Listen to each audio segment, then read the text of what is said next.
जैसे कि मैं और एक एग्जांपल दूंगा कि सुई होती है, सुई की फितरत क्या है?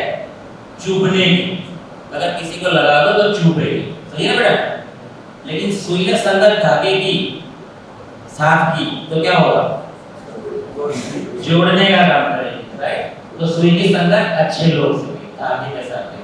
बस हमें सुई और धागा बन के रहना है, तब जाके हमारी संगत से हम लोग आगे की सोच सकते हैं।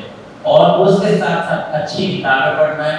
बुक्स एक बहुत बड़ा जरिया है हमें सक्सेस होने के लिए। जब तक आप पढ़ाई नहीं करोगे कुछ नहीं होगा। आप लोगों ने तो सुना ही होगा, पढ़ोगे लिखोगे तो बनोगे नवाब। क्यों हमारे माता पिता बता रहे थे कि पढ़ोगे लिखोगे तो बनोगे नवाब? क्योंकि जब आपके पास अगर कोई क्वेश्चन आएगा तो ये किताब ही आपको आंसर देती है, अदरवाइज आंसर नहीं मिलेगा। कभी कभी हम लोग क्या करते हैं कि किसी के साथ अगर कुछ अनबन हो जाती है तो हम कोशिश क्या करते हैं? मैं सही हूं, वो प्रूव करने की कोशिश करते हैं मैं ही सही हूं। हमें प्रूव नहीं करना है, हमें इंप्रूव करना है। और इंप्रूव कौन कराएगा? अच्छी किताबें कराएगा, ठीक है? ये वर्ड्स आपको अच्छा नहीं लगा? हमें प्रूव नहीं करना, इंप्रूव करना है। तालियां किसी चीज अभी याद रहेगा सबको? याद रहेगा? गुड। हमें प्रूव नहीं करना है, इंप्रूव करना है अपने आप। और मेडिटेशंस तो आप लोग हमारे संस्था के साथ जुड़े हो तो मैं उसमें ज़्यादा नहीं बोलूँगा, लेकिन इतना जरूर कहूँगा कि मेडिटेशन से क्लैरिटी मिलती है। आपका विजन, आपका गोल, आपका मिशन लाइफ में क्या करना है उसका बिल्कुल क्लियर हो जाते हैं। और मेडिटेशन ही आपको एक ऐसी जगह से आपको उठा के ऐसी जगह पे लेके जाएगा जहाँ पे आप लोगों के लिए एग्जाम्पल बनोगे। तो मैंने भी बचपन में मेडिटेशन किया था और आज भी कोई भी कार्य करता हूँ तो मेडिटेशन करके ही करता हूँ। और मैंने अपने भगवान को दोस्त बनाया हुआ है, शिव बाबा का दोस्त बनाया है। तो मैं कभी भगवान के साथ में मतलब वो मेरे से बड़े इस तरह से बात नहीं करता हूँ। मैं दोस्त है तो दोस्त के साथ तो तू कहाँ पे बात होती है तो मैं उसको यही बोलता हूँ कि चल मेरी बोले, चल मेरे घर, अरे इसका क्या हुआ जरा देखो ना। तो ये भगवान के साथ दोस्ती का नाता मैंने बनाया है। माता पिता गुरु सखा सब बोल रहे बट मैंने तो दोस्त बनाया है। तो दोस्त में क्या हक भी जाता है उससे बात करने का, उसको ऑर्डर देने का, भाई कहो बोल सकता है काम। तो आप लोग भी अगर कहीं दिक्कत होती है तो भगवान को दोस्त के नाते में बात करोगे ना तो आपका काम सक्सेस हो जाएगा। मेडिटेशन करना है मतलब ऐसा नहीं है कि आप समाधि लगा के बैठ जाओ। समाधि लगा के बैठने में तो हट हो गए। भगवान ऐसा कहता है कि मेरे से बात करो, क्योंकि उसके साथ कोई बात नहीं करता। तभी तो भगवान अपने बच्चों को बोलता है ना बातें करो। एक कहानी है कि एक छोटा सा लड़का झाड़ के नीचे पौधे के पेड़ के नीचे बैठा था और हमेशा भगवान से पुकारे में बात करता था। तो वहां से एक राजा निकल रहा था, उसने लिखा कि अकेला अकेला क्यों बैठा है, क्या गप्पा मार रहा है, मैं सुनूं। तो राजा ने सुना तो उसने बोला मैं मेरे भगवान से बात कर रहा हूँ। तो उसने बताया कि भगवान से ऐसी थोड़ी बात किया जाता है, पुकार से उसको तो मान देना चाहिए, सम्मान देना चाहिए, भक्ति करनी चाहिए, प्रार्थना करनी चाहिए, आरती करनी चाहिए। तो उस बच्चे को तो दिमाग नहीं था, तो उसने बोला कि हाँ ऐसा, हाँ ऐसा। तो उसने वो भक्ति आरती पूजा ये सब चालू कर दिया। अब क्या हुआ, राजा एक्सपायर हो गया और भगवान के पास गया। तो भगवान ने उसको बोला तो तू नरक में जाना पड़ेगा। राजा ने बोला क्यों, मैंने तो इतनी सारी सेवा की, कितने लोगों का घर बनाया, कितने गरीब लोगों को मैंने अच्छी जगह पे लेके गया और मेरे राज्य में सभी प्रजा सुखी थी, तो मुझे नर्क क्यों? क्योंकि राजा ने भी अच्छे काम तो किए थे, तो भगवान से उसने आर्ग्यूमेंट कर दी, वकील तो था ही राजा। तो भगवान ने बोला एक ही दोस्त था मेरा, उसको भी तूने भक्त बना दिया। तो हमें भक्त नहीं बनना है, हमें दोस्त बनना है। ये मेडिटेशन का मतलब है भगवान से बातें करना। और भगवान से बात करते करते अगर हम लोग एक चीज जरूर कहूंगा कि खाली भगवान भगवान भगवान करोगे तो काम भी नहीं होता है। भगवान भरोसे कभी नहीं बैठता है, क्योंकि उसने आपके भरोसे यहाँ भेजा है, लेकिन इनको भेज दिया तो करेगा। और हम लोग क्या करते हैं, ऊपर वाला बैठो से उधर से। तो ये सोच हमारी चेंज करना पड़ेगा। ऊपर वाले आपके भरोसे बैठा है, उसने भेज दिया आपको कि जाओ नीचे जाके कुछ करो। तो हम सफल तो होना चाहते हैं, लेकिन सफल होने की तैयारी कभी नहीं करते। जो रेस्टलेस एफर्ट्स होना चाहिए वो एफर्ट्स हम लोग कभी नहीं करते। बस सिर्फ सफल होना है, तो बैठे बैठे सफल नहीं हो सकते, उसके लिए कुछ तो प्रयास करना पड़ेगा। 8 घंटे काम करने के बाद अगर आप अपने आप को सफल समझते हो तो वो गलत बात है। शायद आप सर्वाइवल कर लोगे, आपका गुजारा निकल जाएगा। अगर वो काम नहीं भी करोगे, आप 8 घंटे का काम नहीं भी करोगे, आप भगवान के बच्चे हो, आपको कुछ ना कुछ तो खाना पीना तो दे ही देगा, आपका गुजारा तो चल ही जाएगा। बट अगर आप दुनिया से अलग हटके कुछ करना चाह रहे हो तो आपको सफल होने के लिए तैयारी करनी पड़ेगी। मैंने अक्सर देखा हुआ है कि ऐसे बहुत लोग हैं जो ऐसा समझते हैं, रघुपति राघव राजा राम, जितनी तनख्वाह उतना काम। सही है? कितने लोग ऐसे देखे आपने कि जितनी तनख्वाह मिलेगी उतना ही काम करूंगा, उससे ज्यादा नहीं करूंगा। ठीक है, कुछ लोग तो ऐसे होते हैं, बॉस कहाँ देख रहा है, जितना जितना हो रहा है उतना कर लो, अपनी नौकरी तो पक्की है। तो वो 3 लेवल के लोग हैं। एक लोग है हमें मिल रहा है, कहाँ कोई देख रहा है, जितना होता उतना करो। भाई भगवान आपको देख रहा है, आपका बॉस नहीं देख रहा है, ऊपर वाला देख रहा है, वो हिसाब किताब देख रहा है। दूसरे लोग हैं जिसमें जितनी सैलरी मिली है उतना ही मैं काम कर रहा हूँ, उससे ज्यादा नहीं। जैसे ही उसका 8 घंटा खत्म हो गया, वो सोचता है 8 घंटा में 10 मिनट बाकी, सीधा हाथ पैर धो के घर जाने की कोशिश करता है। मतलब उसका नेचर कैसा है, बॉडी का नेचर है। सवेरे 8 बजे सर मैं आ गया, तुम्हारा बॉडी का प्रेजेंस ले लो, और शाम को घर जाना है, सर अपना 8 घंटा खत्म हो गया, मेरी बॉडी जा रही है। ऐसे लोग सर्वाइवल कर लेते, सफल नहीं होते। कभी भी कोई भी इंडस्ट्री में या बिजनेस में आपको आपकी बॉडी का पैसा नहीं दिया जाता है, आपको आपकी स्किल का पैसा दिया जाता है। आपके पास अगर स्किल है तो आप आगे बढ़ोगे। बाकी 8 घंटा तो सब लोग काम करते हैं। कुछ लोग मजदूरी के होते हैं 8 घंटा काम करने के बाद, और कुछ लोग बड़े लेवल पर कैसे बढ़ जाते हैं। कोई प्रेसिडेंट होता है, कोई सीईओ होता है, राइट? तो उसका रीजन क्या है? वो अपनी स्किल का इस्तेमाल करता है। हम लोग हमारी स्किल का इस्तेमाल कभी नहीं करते, और हम स्किल का इस्तेमाल नहीं करते हैं, हमारी बॉडी का इस्तेमाल करते हैं। तो बॉडी की कीमत कुछ नहीं। जिस दिन आपकी बॉडी ना बोलेगी मैं काम नहीं कर पाऊंगा, उस दिन आपकी बॉडी का 1 रुपया भी नहीं मिलना होगा। आपकी बॉडी तब चलती है तब तक आपको मिलता कैसा। तो ये हमारी सोच बहुत गंदी सोच है। और कुछ लोग ऐसे हैं जो भीड़ से आगे निकल जाते हैं, और वो लोग हैं मुझे कितना भी पैसा क्यों ना मिले, मैं उससे ज्यादा काम करूंगा, और मैं मेरे कार्य में हमेशा मुझे जो काम दिया गया उसमें मैं हमेशा राजी रहूंगा। तो ये थर्ड लोग है ना, वहाँ कंपटीशन कुछ नहीं। तो क्या हम लोग वैसा ही काम करेंगे जहाँ कंपटीशन कम हो, या कहाँ पे काम करना चाहेंगे हम लोग? बोलिए।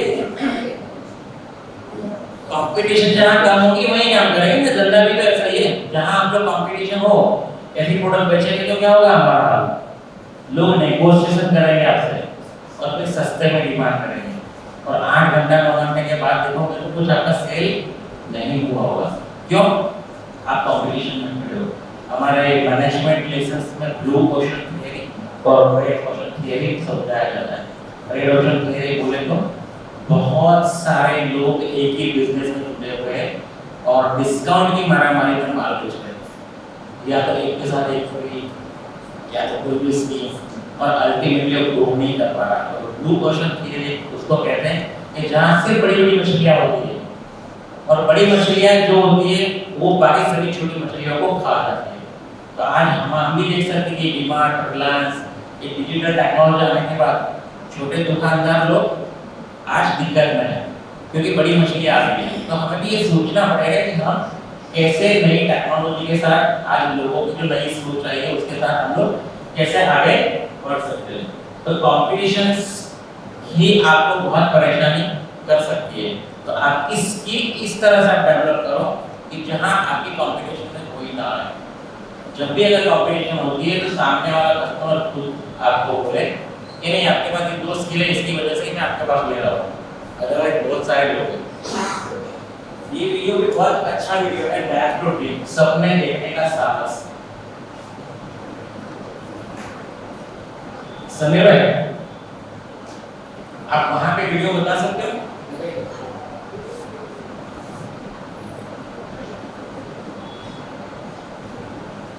हमें सपने देखने का साहस करना चाहिए। हम सपने ही नहीं देखते क्योंकि रीजन क्या होता है मालूम है? सपना नहीं देखना, हमें डराया गया पहले से। अगर हम लोग बात करते हैं ना कि मुझे बहुत बड़ा आदमी करना है तो पास वाला क्या बोलता है, बैठ जा भाई, मेरी दादी सुजापुर की माँ वो हमेशा बोलती थी उसको कॉपी करने जा रहा है। सही है ना? ख्वाब ऐसा देखना चाहिए कि लोग हमें बोले उसको कॉपी करने जा रहा है, लेकिन जब आप देखोगे तब उसको कॉपी कर सकते हो ना। तो उनका हाइट तो कितना है, तो कुछ कितने छोटे हैं। तो ये हम लोगों को सपने अच्छे देखने चाहिए और सपने पे काम करना चाहिए।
हमने सपना देखा हिंदुस्तान की सबसे बड़ी कंपनी बनने का सपना। तो क्या आपका सपना पूरा हुआ?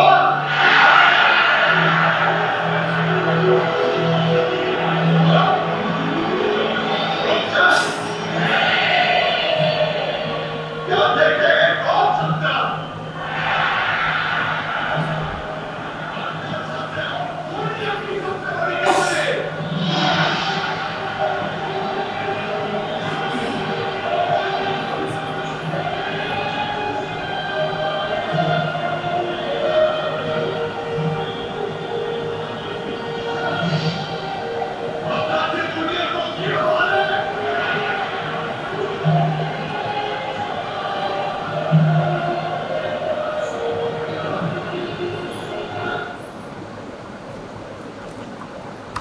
धीरू भाई उन्होंने कितना बड़ा सपना देखा, तो क्या सपना देखना बंद कर देते हम लोग?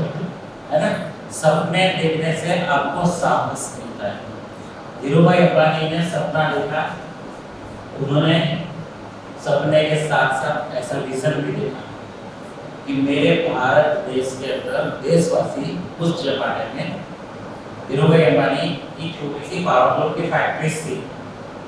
ये कहानी इसलिए बता रहा हूँ कि जब तक आप नेशनल सिक्योरिटी की बात नहीं करोगे, समाज के फायदे की बात नहीं करोगे, तब तक आप आगे नहीं बढ़ सकते।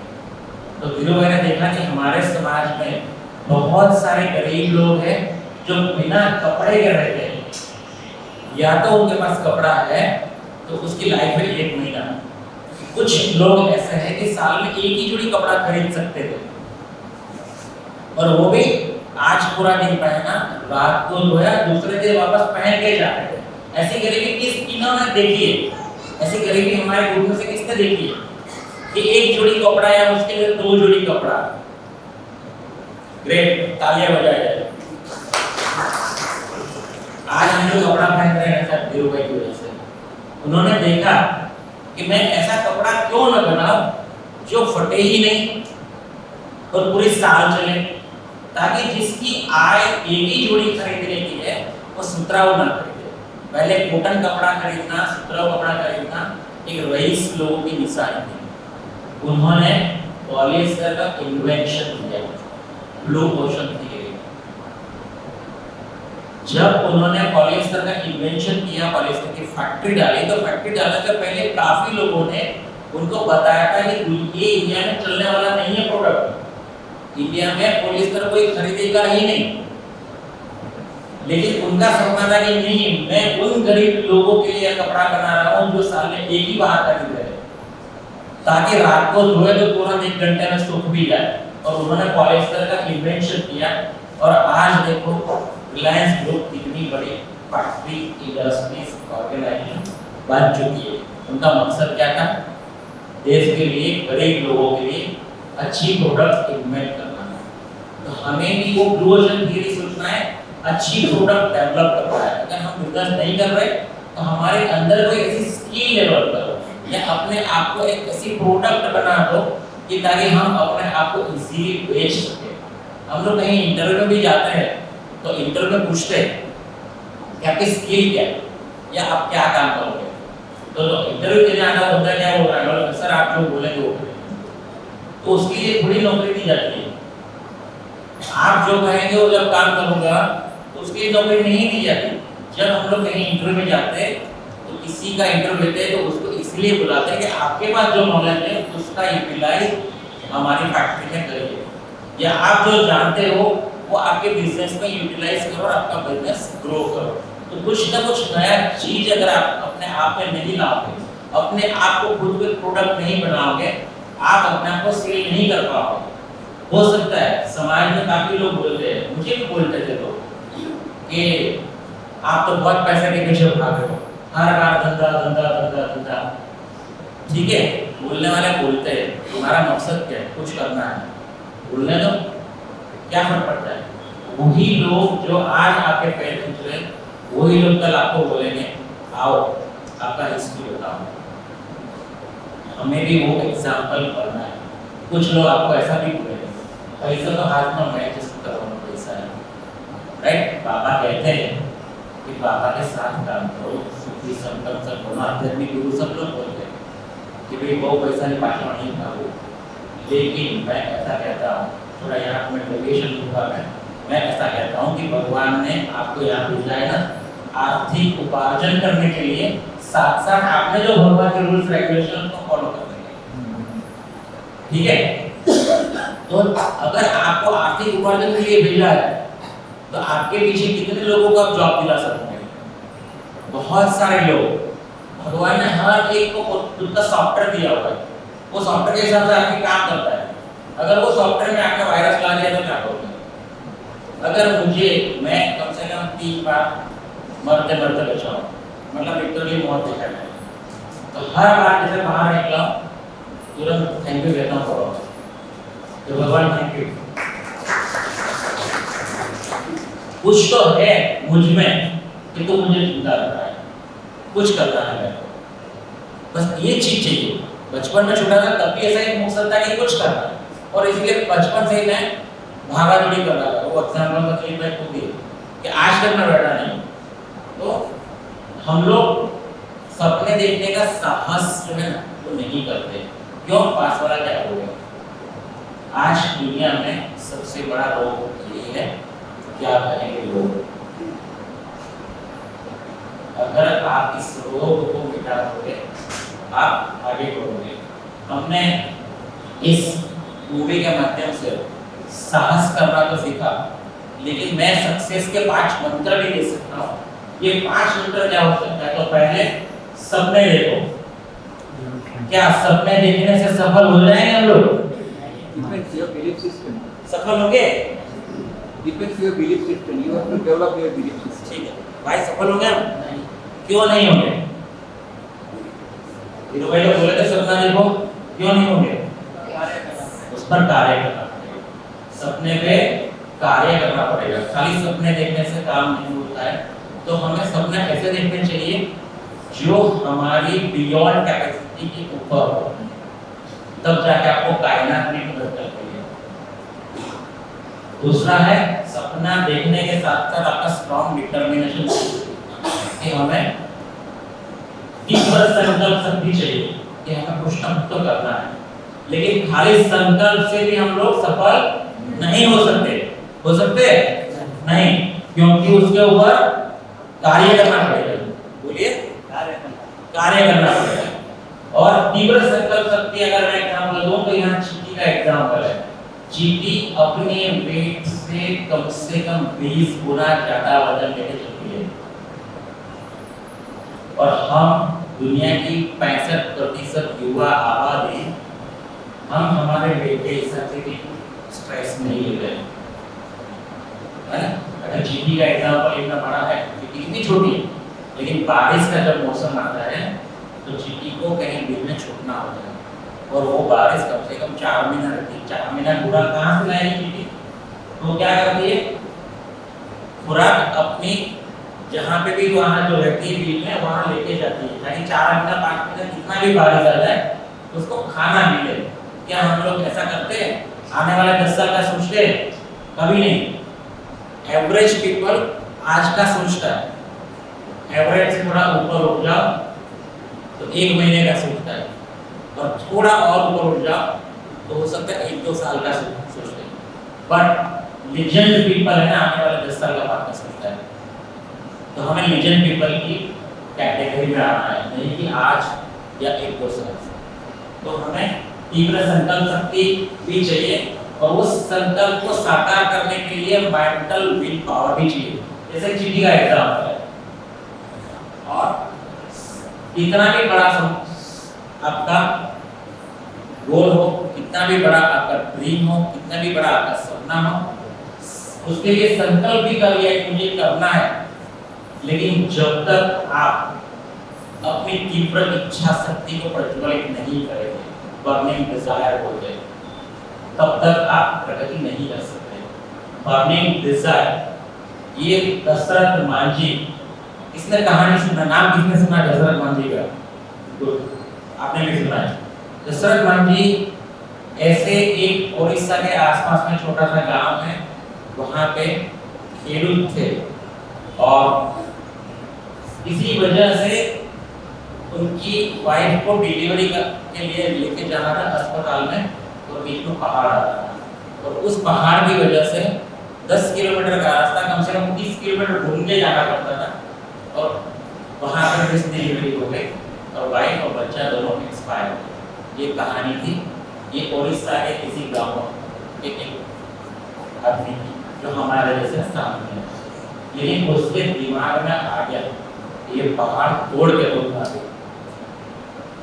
तो जब उसने गांव में बताया होगा कि मैं पहाड़ तोड़ूंगा, तो किसी ने मोटिवेट किया होगा? नहीं किया होगा। क्या बोला होगा? पागल है, पागल है, आज तक कोई नहीं कर पाया, तू करेगा। उसने कोशिश तो की होगी टीम के साथ काम करने के लिए, आ जाओ, लेकिन लोग वही पहला वाला वीडियो, तुम चलो हिंदुस्तान चले, तेरी भाई एक्सपायर हो गई, हम तो क्या, तो हमारा काम कर रहे हैं, राइट? तो सर मांझी ने सोचा कि आज के बाद इस पहाड़ को तोड़ूंगा और अस्पताल का रास्ता में 10 किलोमीटर का कर दूंगा, ताकि भविष्य में किसी और माँ बहन को तकलीफ ना हो। और खुद ने अपने घर में जो चीनी हथौड़ी थी वो पहाड़ तोड़ना चालू किया और कम से कम 40 साल उसने पहाड़ तोड़ने की मेहनत की है। सवेरे पहाड़ पे जाता था, तोड़ता था, शाम को घर पे आता था। 40 साल में कितने लोगों ने उनको पागल हुआ था? बहुत लोग हैं। और क्या हम लोग 2-3 के लिए अगर 10-10 घंटा काम करते हैं तो तीसरे दिन हम छुट्टी मांग लेते हैं, या तो 2 घंटा हम डिले कर लेते हैं। दशरथ मांझी ने नहीं किया, टाइम टू टाइम, जैसे ही सूरज उगा वो वहाँ चले गए और पहाड़ को चुनौती देते थे कि देख मैं आ गया, अब ये पिक्चर देखी ना, मूवी बनी देख में आ गया कैसे नहीं होता। मतलब ऐसे पहाड़ में बात करते करते 40 साल में उन्होंने पहाड़ को तोड़ दिया, 10 किलोमीटर का रास्ता बना दिया। इसका बहुत अच्छा वीडियो है, मूवी जरूर देखिएगा। जब जाके इनका इंटरव्यू लिया गया दशरथ मांझी जी का, जब पूरा पहाड़ में से रास्ता हो गया तो क्या फील कर रहे हो, ऐसा पूछा गया।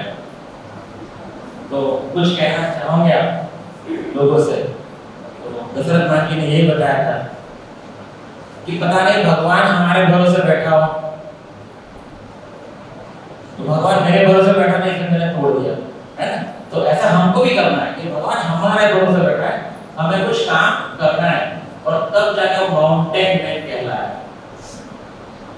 ऐसे आदमी माउंटेन मैन नहीं कहलाता, क्यों? उसने अपनी पूरी जिंदगी डू और डाई बना दी है। अब तो कुछ नहीं, सिर्फ डेडिकेशन। अपनी लाइफ को उन्होंने डेडिकेट कर दिया किसको? पूरी सोसाइटी के लिए, पूरे समाज के लिए। डेडिकेशन बहुत इंपॉर्टेंट है आपको सफल होने के लिए।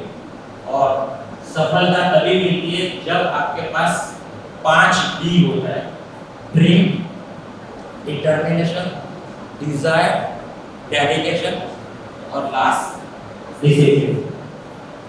बिना डिसिप्लिन कुछ नहीं होता। हर जगह पे कानून कायदा है, कानून में रह के काम करते हैं तो हमें सफलता मिलती है। हाँ, दिक्कत जरूर होती, लेकिन मैंने पहले बताया वैसे परीक्षाएं बच्चों की ही होती है, वक्तों की ही होती है। तो डिसिप्लिन हमारी लाइफ में भी कुछ ना कुछ डिसिप्लिन को रखना है। डिसिप्लिन के बारे में मैं काफी कुछ कह सकता हूँ, लेकिन आज नहीं कहूँगा। लेकिन इतना जरूर कहूँगा कि जो भी हमारी सोसाइटी में, समाज में या हमारे बुजुर्गों ने जो डिसिप्लिन सिखाई है, उस डिसिप्लिन को फॉलो करना बहुत इंपॉर्टेंट होता है। और सेम हमारे बिजनेस में या तो जहाँ जॉब करते हैं वहाँ पे भी डिसिप्लिन के रूल्स रेगुलेशन होते हैं। तो डिसिप्लिन में मैं एक चीज़ जरूर कहूँगा, हाईली एथिकल। आप किसके भी साथ व्यवहार करो, एथिकल के साथ करो, हाईली एथिकल के साथ करो, तो आपकी प्रगति जरूर होगी। और जो लोगों ने डिसिप्लिन मेंटेन किया हुआ है वो लोग यहाँ पे, उनके पास 5D था, उनका एक वीडियो है